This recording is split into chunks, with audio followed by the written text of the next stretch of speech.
It's time for Did You Watch It? How does this show work? We watch what we like, we talk about what we watched, and maybe you'll like what you hear. I'm Liz. I'm Isabelle. Last night, we watched episode 6 of The Real Housewives of Beverly Hills, season 5. The show aired on Tuesday, December 23rd, 2014. Here's what we thought.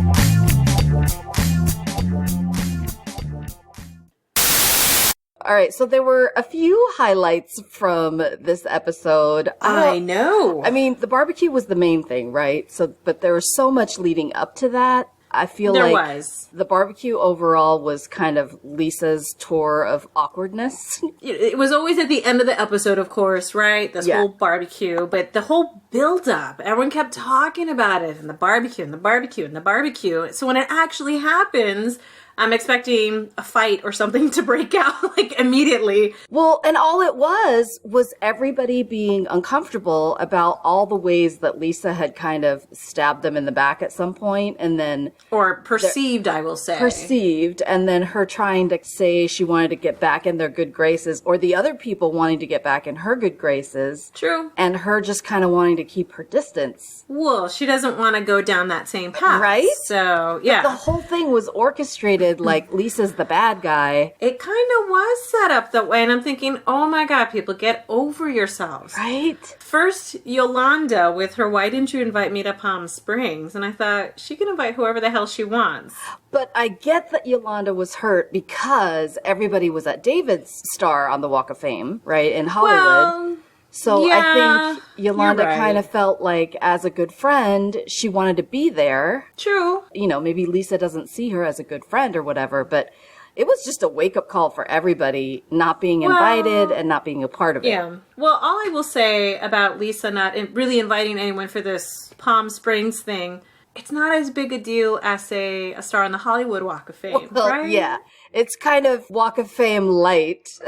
I could see where Lisa was like, okay, this is a great honor and it's lovely, but we don't need to go over the top kind of thing. Like, she just wanted to keep it intimate, and she's known Lisa Rinna for, I don't know, however many years they've known each other. But I could see where she just didn't want to make that big a deal out of it. But can we really talk about Lisa not being over the top and Lisa being who she is in the same sentence, because it's kind of a contradiction, right? This is the woman who has gay swans you're right. at Because her house. Lisa Vanderpump exists in this rarefied world of wealth. Right? But for the most part, considering the excesses that she goes to, I think she's pretty down to earth. I want to think so, but like I said, you know, we saw the swans at her house and the white luggage from last week and just all this stuff. I get it that she wants to be down to earth, but I just don't know if I buy it right now. Well, okay. Well, obviously I'm on Lisa's side here. Okay. Lisa Vanderpump, because I know we've got 2 Lisas this season. Yes, and I love her. I do. Oh, no. I do love Vanderpump. She always kind of tells it like it is. She has that dry sense of humor we talked about before. Yeah, and the British thing, which I love. Yeah, and she's been hurt in the past. You know, all this backstabbing bullshit, basically. So she probably is just very cautious of who she lets in to her inner sanctum in that sense. Yeah. God, that just sounds so bad. Inner sanctum. No, I understand. I understand, though, especially in the environment that they're all in. Absolutely. You've got to be guarded. You've got to be careful. But You're right. I think holding a grudge for that long just is going to eat her alive. Well, yeah, probably. But maybe she figures it's easier to hold a grudge than get stabbed in the back 5 more times, 10 more times. That could be true. Okay. Yeah. I'll give you that, my friend. I think she's trying to find a happy medium and she hasn't found it yet. Yeah. Let me know what that happy medium is when you figure it out, because I sure don't know. Yeah.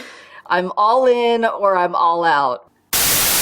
So Lisa Rinna, I'm kind of heartbroken over the fact that her childhood home has been sold, and her parents are just getting up there in age. That whole storyline with her, and just the whole trip, and just being faced with the reality that her parents are getting older, and you know, when she said our roles have kind of reversed and she's the caretaker, that's really struck home for me. It did. You know, I mean, we all go through that. We get to that place where our parents become the people that we want to take care of rather than them taking care of us, you know? So It was heartbreaking. Oh, I felt so bad when her dad said he's moved into some sort of retirement community or something. That's what it looked like. When he said, "I just don't feel like I belong." I know, wasn't that sad?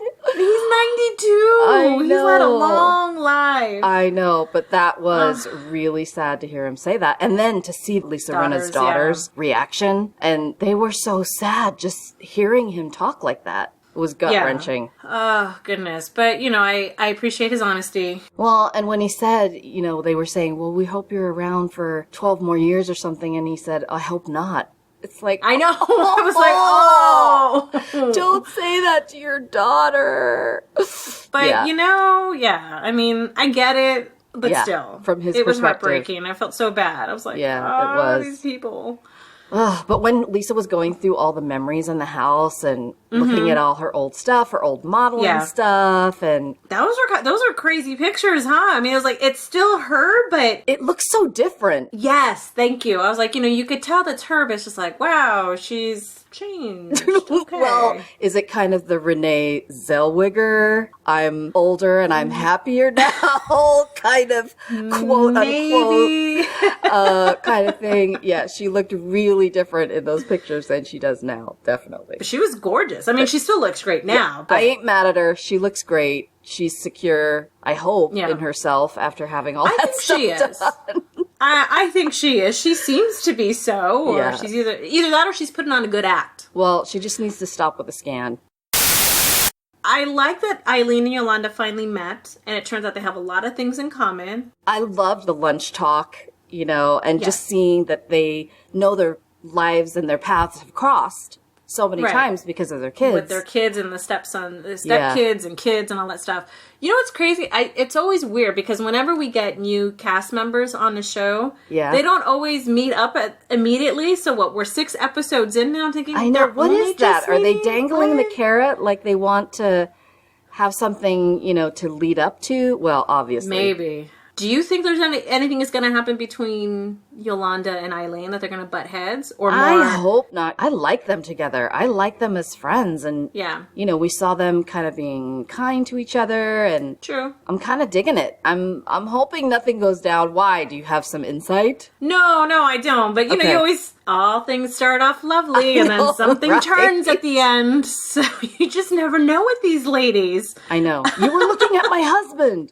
I'm still waiting to find out who that is that she's talking to. Was that Lisa Rinna that was saying Lisa Rinna, and she was talking about Harry, Hunky Harry, of course. Right. Like, you stay away from my husband. And then there was a wine glass that was thrown or something. Okay. I don't know. But I can't wait for that to happen. Yeah, we won't see that for like 5 more episodes or something right at the end. I don't know. You know how they always, like you said, dangle those carrots. Yeah. Like, keep watching. You're going to come across it soon. For real. Okay, can we talk about Kyle's barbecue? How non-casual this thing was? Well, okay, yes, non-casual. Of course, she had tons of help putting it together, like a planner, a decorator, chefs, all this stuff. But no.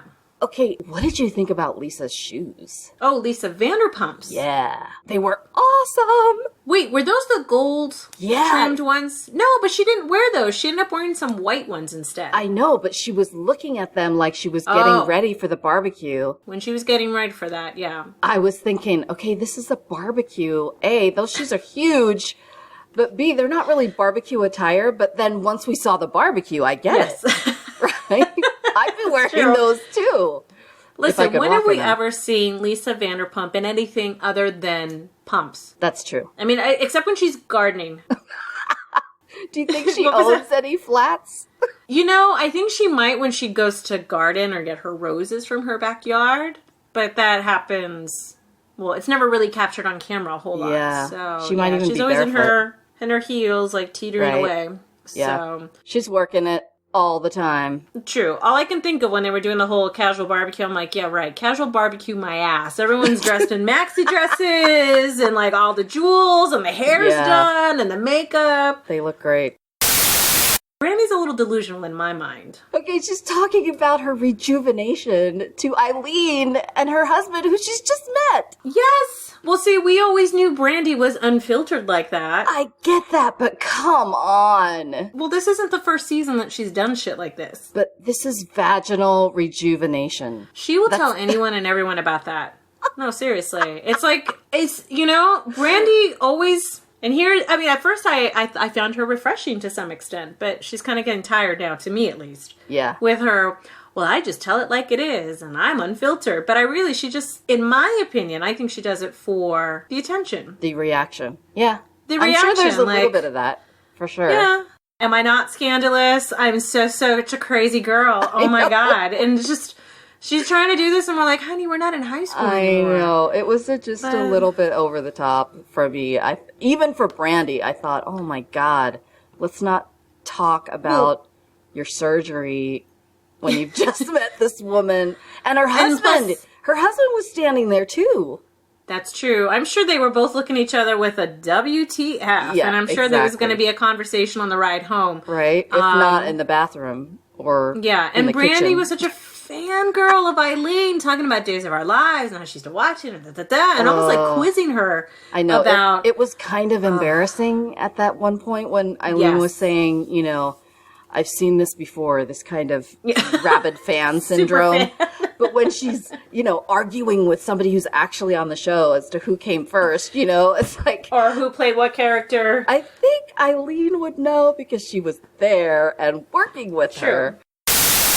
Moving on from the whole Brandi talk, she's tiring me out. I know. It's getting a little old, right? And I feel bad because I really like her. I'm kind of rooting for her sometimes, but then she'll just spew something out. I'm like, oh, no. I'm seeing her Why as did you kind say of that? a caricature of herself. Yes, she right? has. It doesn't seem genuine or kind of off the cuff anymore. It seems more like... rehearsed? Yeah! Is that weird? I think everyone gave her the benefit of the doubt at the beginning because of all this crap that was going on with the ex and, the divorce and the drama with, all these mistresses and affairs that he had and stuff. So, fine. But now it's, get over it. Yeah. Get it together, How many years has it been? Exactly. Let's move on, shall we? Well, and she has. I think she's just holding on to this persona, maybe because she doesn't know how to be anything else. You've got a point. Right? It's possible. I'm hoping we see her kind of mature eventually. Is that too much to hope for? Don't hold your breath.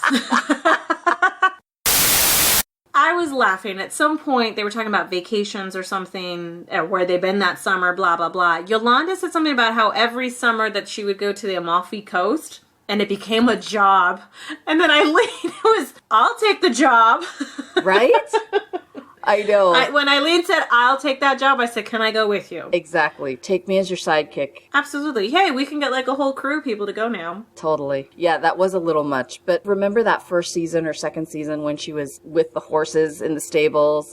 And she's like, yes, I've been telling David we need another horse. Yeah. I'm like, oh, God. But I don't think we can afford it. Exactly. Really? Well, I appreciate the honesty because I'm sure she figures, okay, do we really need to... But I think she got enough crap for that, right?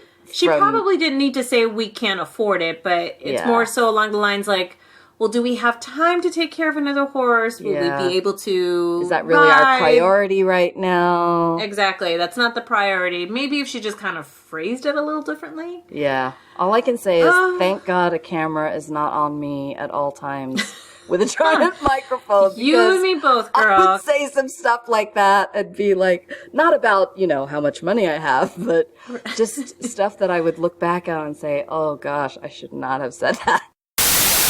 The final thing for me was just all the awkwardness when Brandi was trying to hug Ken and talk to Lisa about the housewarming. Were you dying inside? Yes, especially, I think... Well, because it was talked about earlier where Lisa Vanderpump was talking about how she was invited, and she was talking to Ken, remember? She was saying something along the lines of like, okay, well, we've got the barbecue at Kyle's house, and then we also got something from Brandi for her housewarming. But she's like, I don't know if I want to go to the housewarming. Yeah. Or she hadn't figured out what she was going to do. She hadn't committed yet. Yeah, she was kind of mulling it over. Yeah. But it was so sad to see it play out on camera. Kim is the one who put Lisa Vanderpump on blast, basically like, oh, are you going to the housewarming party? And in front of everyone. I know. And I'm thinking, Kim, just stay out of it. There's no need for you to get involved. But Vanderpump was seriously taken to task the whole time because there were a couple people between Yolanda and how come we didn't take us to the star ceremony? Sure. And, you know, Kim with, are you going to the housewarming? And then, you know, Ken, poor Brandi was like hugging onto him and he's standing there stoic with his arms at his side.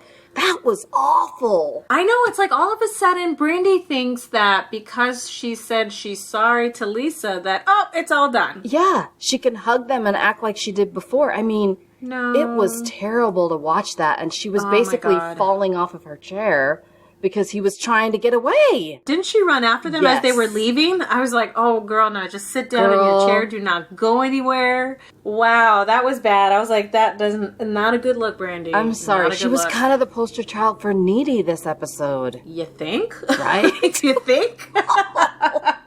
Oh, Brandi. Oh, you need to pick some other friends. Yeah, the fact that she keeps asking, I really hope you can come. I really hope you can come to the party. Blah, blah, blah, blah, blah. If you have to chase after people, it's like, no. Yeah, and the fact that later on Brandi says something along the lines of, well, I'm not really concerned what Lisa Vanderpump is up to. Yeah, you are. If you keep hounding her. You know that's her defense, right? When she sees them kind of, you know, pushing her away, what can she say to kind of save face? She's just like, yeah, I'm over it. Well, we can clearly see that she's not. You're not.